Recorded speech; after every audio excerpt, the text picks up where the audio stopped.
Hi, how you doing? My name is Moran and I work for Acbeyond. Today we're going to talk about compressors. Okay, you want to find out where's your comments that are run on a single phase unit. If you check with your meter, between this one and this one, you're going to get 9 ohms. There's a symbol for ohms, 6 ohms, and 3 ohms.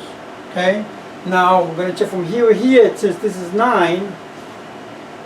This is your comment. The next one is going to be your start, and this one's going to be your run.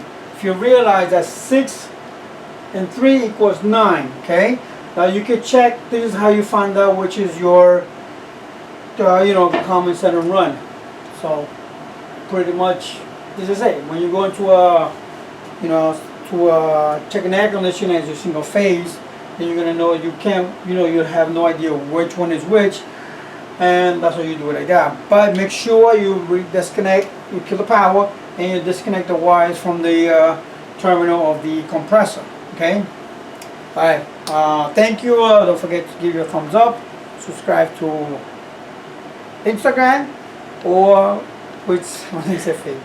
or YouTube. Thank you.